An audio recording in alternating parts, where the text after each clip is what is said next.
Hello everyone, I am रश्मि तोमर। कैसे हैं आप सब? आई होप अच्छे होंगे। अब तो आपकी जो तैयारी है वो फाइनल टच दे दीजिए, उसे फाइनल कर लीजिए। अपनी जो तैयारी है उसी को देखते हुए मैंने आज एक वीडियो बनाई है कि आपका फाइनल सब कुछ हो जाए। देखिए, इसमें कुछ टर्म्स हैं, तो ये जो टर्म्स हैं ये आपको पता होनी चाहिए, एग्ज़ाम के पॉइंट ऑफ व्यू से इम्पोर्टेंट है।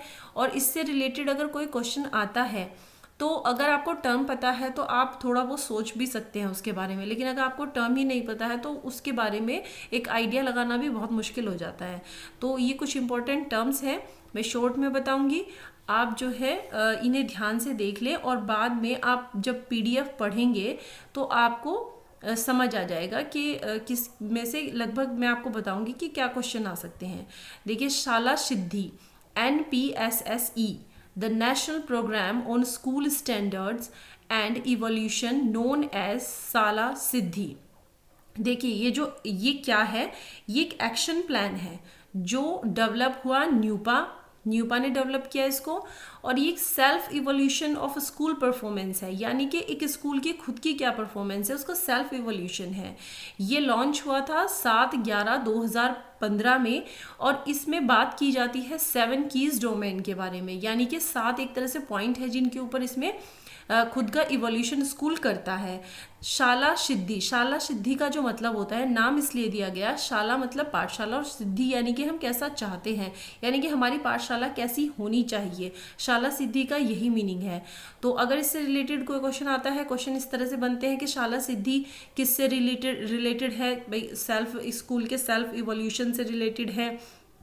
तो अगर आपने नाम ही नहीं सुना है तो आप इसकी में आइडिया भी नहीं लगा पाएंगे कि ये क्या है ना। और ये फिर किसने डेवलप किया, इस तरह क्वेश्चन बनता है। या फिर ये कब लॉन्च हुआ, या इसमें कितने कीज डोमेन में बात की जाती है, वो सब होता है। इस तरह के क्वेश्चन बन सकते हैं।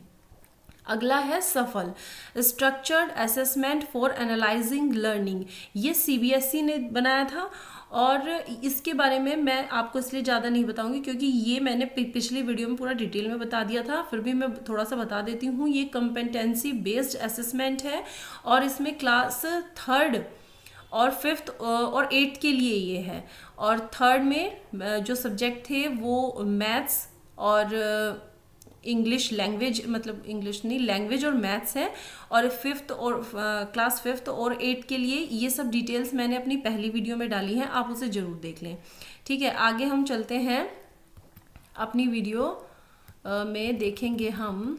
हाँ, देखिए, स्कूल इनोवेशन पॉलिसी में क्या है?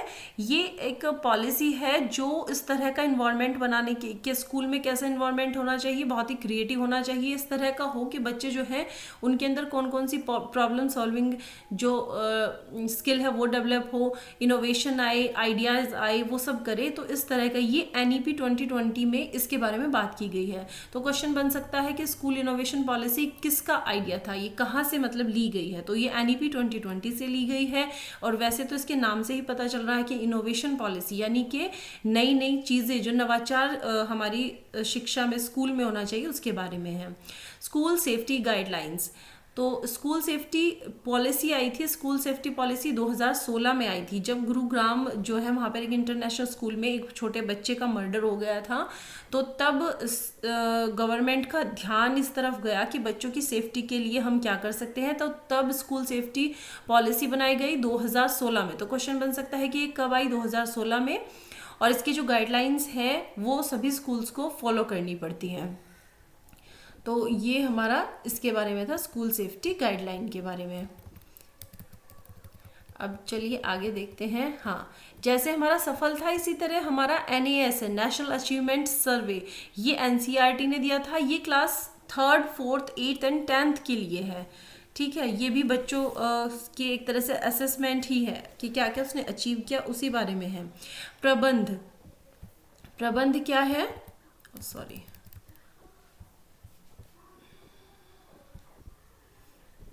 प्रबंध, project appraisal budgeting achievement and data handling system. ये जो है ये भी हमारा NEP 20 वैसे नहीं, ये हमारा जब आया कोविड के बाद, यानी कि 2021 में ये लॉन्च हुआ। This system has been developed under Samagra Shiksha towards leveraging technology to enhance efficiency and manage the implementation of the schemes. ये क्या है कि जो इसमें क्या किया गया था, डाटा था पूरा, जो स्कूल न जाने वाले बच्चे थे, कोविड-19 के बाद के जो बच्चे थे उनको उनके लिए ये बनाया गया था। 6 से जो 14 साल के बच्चे हैं उनको एडमिशन दिलाना है, ये सब इसमें आता है। और ऑनलाइन बच्चों को आप कैसे पढ़ाएंगे वो भी इसमें आता है। ये जो प्रबंध है इसमें 6 से 14 साल के बच्चे जो कोविड में जिनका एडमिशन नहीं हो पाया उनके लिए है, और जो 16 से 18 है उनके लिए जो डिस्टेंस लर्निंग है उनका प्रोग्राम है। तो बेसिकली इसमें से क्वेश्चन अगर ऐसा बनता है कि जो कोविड-19 के बाद बच्चों का आंकड़ा लिया गया कि वो डाटा कि कितने बच्चे स्कूल नहीं जा पा रहे हैं, वो किसके थ्रू आता है, तो प्रबंध, ये नाम दिया गया इसको। ठीक है, यूडाइस प्लस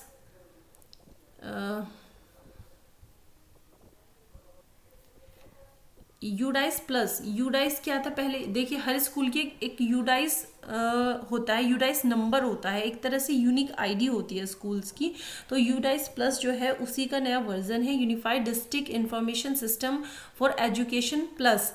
इसमें क्या है, स्कूल के बारे में हर एक स्कूल का अपना अलग नंबर होता है, उसमें स्कूल की पूरी डिटेल होती है, टीचर्स से रिलेटेड, बच्चों से रिलेटेड, हर तरह की इसमें पूरी डिटेल बच्चों की ऑनलाइन बच्चों की नहीं, पूरे स्कूल से रिलेटेड जो भी इंफॉर्मेशन है वो आपको ऑनलाइन मिल जाती है। NCVET national council for vocational education and training.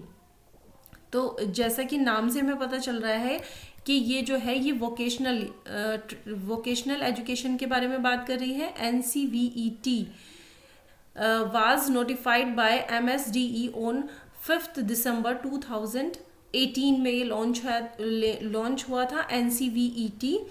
और इसमें क्या है, ये वोकेशनल एजुकेशन के बारे में बात करता है, और ये NCDC national skill development corporation ने ही इसको प्रोग्राम इसी के अंदर आता है ये। ठीक है, तो इनकी देखिए फुल फॉर्म आप जरूर एक बार दिमाग में बैठा लें कि किसकी क्या फुल फॉर्म है, और उससे थोड़ा सा आपको आइडिया हो जाएगा अगर क्वेश्चन आता है तो। चलिए अगला है AIL art integrated learning. AIL is the teaching learning process which is based on learning with various art forms where art become the medium of the teaching learning। Art integrated में क्या है कि जो भी सब्जेक्ट्स हैं उनको जोड़कर पढ़ाया गया है, मतलब आर्ट से जोड़कर हर सब्जेक्ट को पढ़ाना होता है, art integrated learning. HPC holistic progress card, ये काफ़ी इंपॉर्टेंट है होलिस्टिक प्रोग्रेस कार्ड।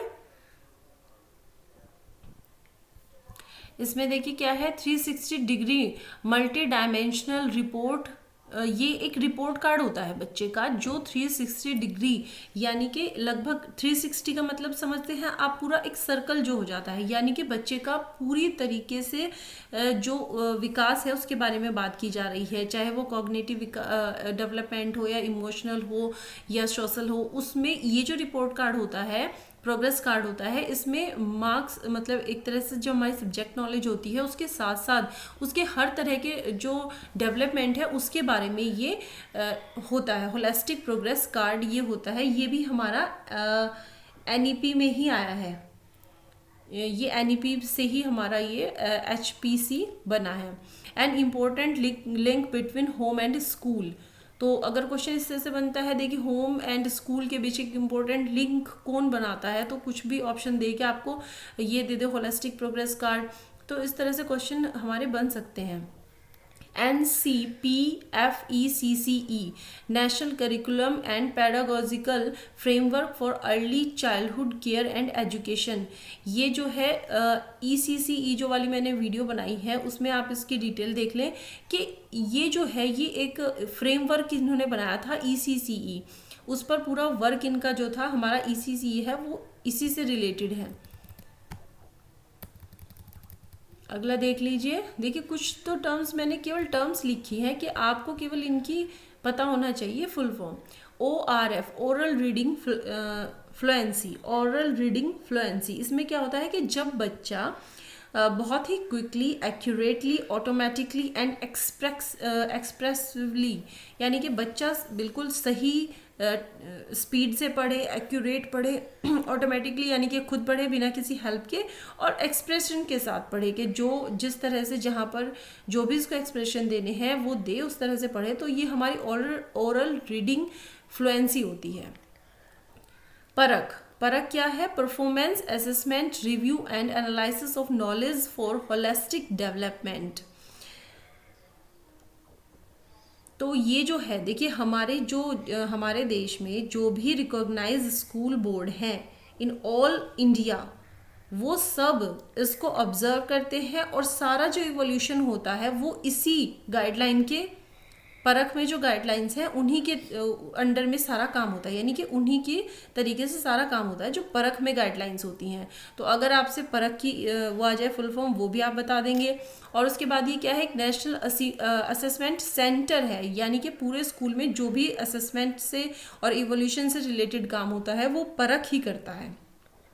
ठीक है, तो गाइडलाइंस में इसकी बहुत सारी चीज़ें हैं, उसकी आपको इतनी डिटेल में जाने की तो ज़रूरत है नहीं। ठीक है, बस आपको पता होना चाहिए कि क्या काम करता है। परख असेसमेंट एंड इवोल्यूशन का काम करता है।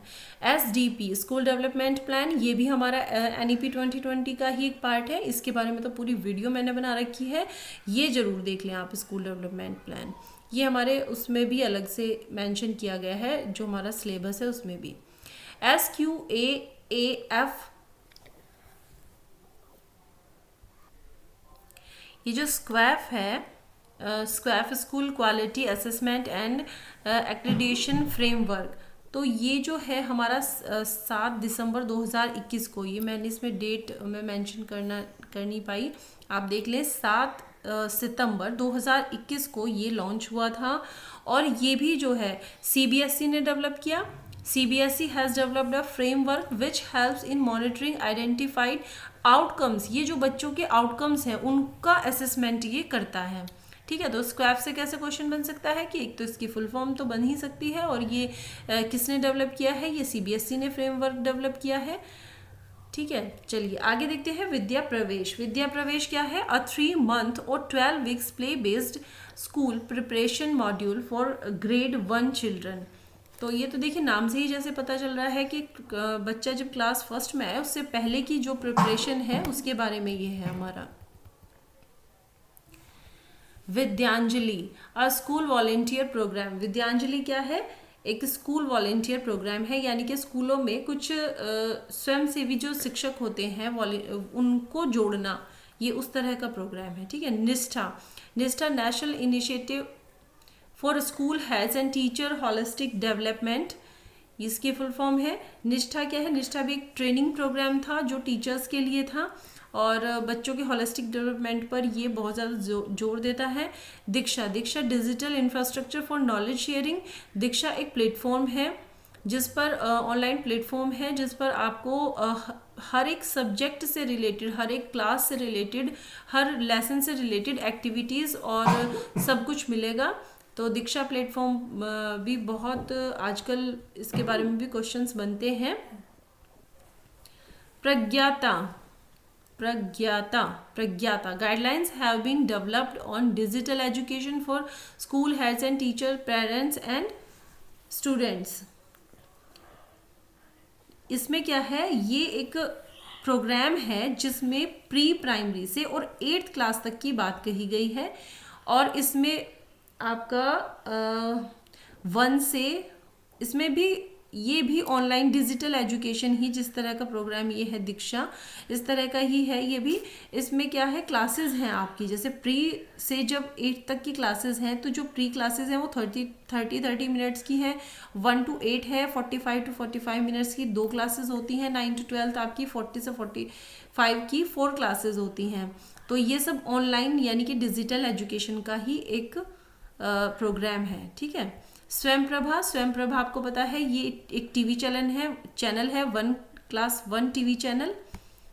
ठीक है, NCPRC national commission for protect of children rights, ये एनसीपीआरसी वही है जिसके अंदर पॉक्स वगैरह एक्ट आते हैं। ये प्रोटेक्ट यानी कि बच्चों के संरक्षण के बारे में बात करता है। अच्छा चलिए, बहुत इंपॉर्टेंट अगर मुझे मिला है एक ध्रुव। चलिए देखिए, ये है ध्रुव। ध्रुव क्या है? प्रधानमंत्री इनोवेशन लर्निंग प्रोग्राम है।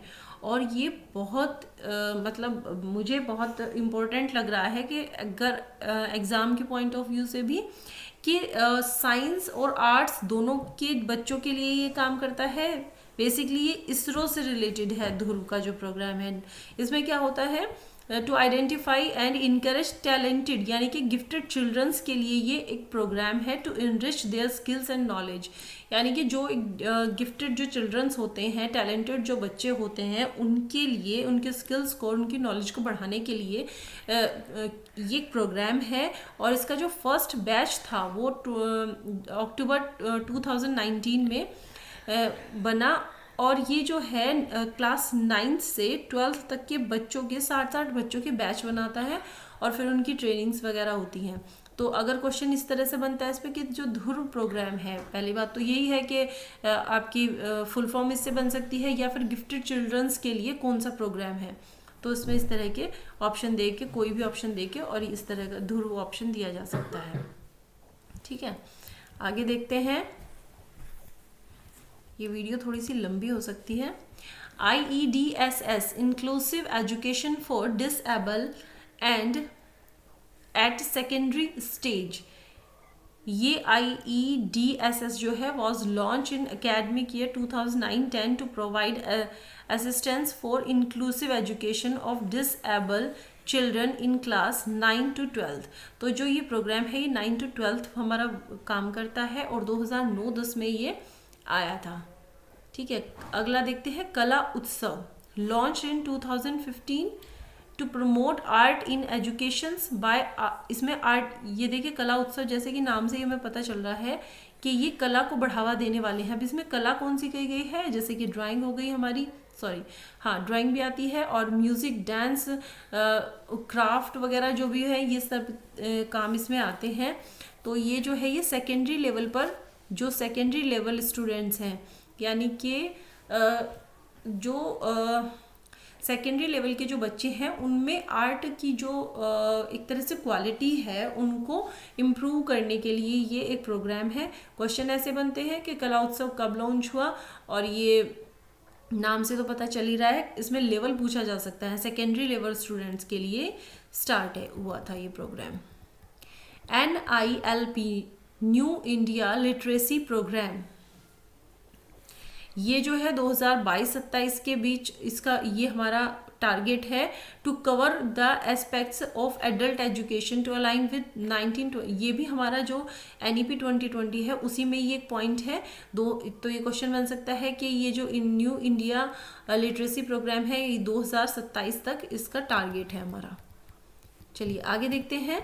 NMMSS national means cum merit scholarship scheme, ये जो है 2008 में लॉन्च हुआ था। और ये जो आर्थिक रूप से कमज़ोर, इकोनॉमिकली जो वीक बच्चे हैं लेकिन इंटेलिजेंट हैं उनके लिए प्रोग्राम है। स्कॉलरशिप उनको दी जाती है, 10,000 तक की स्कॉलरशिप दी जाती है, और क्लास 9 to 12 इसमें बच्चे आते हैं। चलिए अगला देख लेते हैं। NCF AE, ये NCF का ही पार्ट है, और AE यानी कि एडल्ट एजुकेशन पर ये बात करता है। This framework will be developed by a new and well-supported constituent body of NCERT। NCERT ने ही इसको बनाया है, that is dedicated to adult education। इसमें adult education की बात कही गई है, और मेन बात ये है कि इसमें इंक्लूड किए गए हैं 5 टाइप्स ऑफ प्रोग्राम्स। इसमें 5 तरह के प्रोग्राम हैं। Foundation literacy and numeracy, critical life skills, vocational skill development, basic education and continuing education. ठीक है, तो ये क्वेश्चन इसमें इस तरह से बन सकता है। एक तो फुल फॉर्म बन सकती है, ये किसने डेवलप किया, किसके लिए है, तो ये तो पता ही चल रहा है कि एडल्ट एजुकेशन है तो एडल्ट्स के लिए है, और ये 5 टाइप्स में काम करती है। तो कौन कौन से टाइप है ये हमने देख लिए हैं। तो क्वेश्चन बन सकता है 5 टाइप कौन कौन से हैं, ये इस तरह से पूछ सकता है। चलिए अगले देखते हैं। NDP no detention policy on demand from states. The RT Act 2019 amending that, ये आपको पता ही है कि मैं बता देती हूँ जल्दी जल्दी कि 11/1/2019 में ये नोटिफाइड किया गया था। और NDP आपको पता है, नो डिटेंशन पॉलिसी, यानी कि किसी भी कक्षा 8 तक, क्लास 8 तक हम बच्चों को किसी भी क्लास में नहीं रोक सकते हैं, ये वो वाली पॉलिसी है। ठीक है, वैसे इसमें कहा गया है कि अगर 2 सेकेंड अटेम्प्ट में भी बच्चा नहीं कर पाता है तो वो he can be detain in class 5 और 8। और ये जो है ये स्टेट पर भी डिपेंड करता है कि वो उसमें किस तरह का डिसीजन ले। रीडिंग कैंपेन, ये इम्पोर्टेंट है क्योंकि रीडिंग कैंपेन जो है ये अभी NEP 2020 में ही पढ़े भारत एक प्रोग्राम था जो 1 जनवरी 2022 को शुरू किया गया था। सॉरी 22 नहीं होगा ये,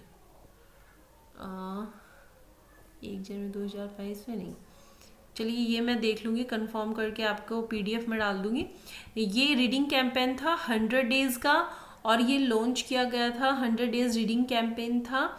ये भी NEP 2020 में पढ़े भारत ये एक पार्ट है। ठीक है, रीडिंग कैंपेन आ सकता है कि कितने डेज़ का प्रोग्राम था, तो रीडिंग कैंपेन जो है वो 100 डेज़ का प्रोग्राम था। इसमें क्या था कि बच्चों को ना ऑनलाइन बहुत सारा रीडिंग मटेरियल सेंड किया जाता था पर डे, हर दिन का अलग मटेरियल क्लास वाइज सेंड किया जाता था ऑनलाइन, तो वो उसको पढ़ सकते थे। यानी कि एक तरह से बच्चों में ना पढ़ने की जो आदत है उसको बढ़ाने के लिए ये कैंपेन किया गया था। सामाजिक चेतना केंद्र, ये सामाजिक चेतना केंद्र वही है कि जो स्कूल्स हैं वो जब उनमें काम नहीं हो रहा है पढ़ाने का तो उसमें किस तरह से उनको हम यूज़ कर सकते हैं कम्युनिटी के लिए। ठीक है। सार्थक, students and teachers holistic advancement through quality education. अब ये सार्थक क्या है, देखिए जो NEP 2020 जो ये है हमारी, उसके जो प्लान्स हैं उनको आगे बढ़ाने के लिए नेक्स्ट 10 ईयर्स में उनको कैसे इम्प्लीमेंटेशन उनका करना है वो इस सब सार्थक के सार्थक में आता है। The department of school education and literacy has developed on indicated and suggestive implementation plan for school education. यानी कि एक जो हमारी 2020 में जो प्लान है वो सब इम्प्लीमेंट कैसे होने हैं वो हमारा सार्थक में आता है। सीधी सी बात ये है। चलिए आगे देखते हैं। School bag policy, school bag policy क्या है, ये भी हमारी 2020 में आई थी। Covers from pre primary to 12th, ये प्री प्राइमरी से 12th की जो हमारी क्लासेस है सबको कवर करती है। इसमें 1st to 2nd 2 लैंग्वेज और मैथ्स है, यानी कि एक तरह से हम समझ सकते हैं हिंदी इंग्लिश और मैथ्स के लिए है 1st 2nd, और 3rd 4th 5th के लिए 2 लैंग्वेज और मैथ्स और EVS है, और 6 to 8 के लिए 3 लैंग्वेजेस, इसमें संस्कृत मान सकते हैं, इंग्लिश हिंदी तो हमारी पहले से चल रही है। 2 में maths science and social science मानेंगे। ठीक है, तो इसमें जो कंप्यूटर स्टडीज़ है, moral education, GK, life skill, health and physical education, work experience, sports, arts, ये सब जो है ये सारे सब्जेक्ट आपको विदाउट एडिशनल टेक्स्ट बुक, यानी कि आप इनकी टेक्स्ट बुक नहीं लगा सकते हैं according to school bag policy. ठीक है, और इसमें ना एक बहुत इंपॉर्टेंट बात ये कही गई थी कि ये हमारी बॉडी का ना 10% तक बैग होना चाहिए। जैसे कि कोई बच्चा अगर 15 से 22 किलोग्राम का है, केजी उसका वेट है, तो केवल 1.5 to 2.2 केजी ही उसका बैग होना चाहिए, और कोई होमवर्क आप नहीं दे सकते हैं। तो ये जो है राइजिंग कश्मीर से school bag weight policy by rising Kashmir, ये पॉलिसी का पूरा नाम है। तो इससे तो बहुत अच्छे क्वेश्चन बन सकते हैं कि स्कूल बैग पॉलिसी कब आई, उसमें कितने 1st 2nd के लिए क्या क्या कहा गया है, क्लास वाइज पूछा जा सकता है। बहुत इंपॉर्टेंट मुझे ये लग रहा है स्कूल बैग पॉलिसी। ठीक है, और कितने % उसमें बच्चे का वेट होना चाहिए, इस तरह का भी देखिए क्वेश्चन बनाने को तो कुछ भी बन सकता है। ठीक है।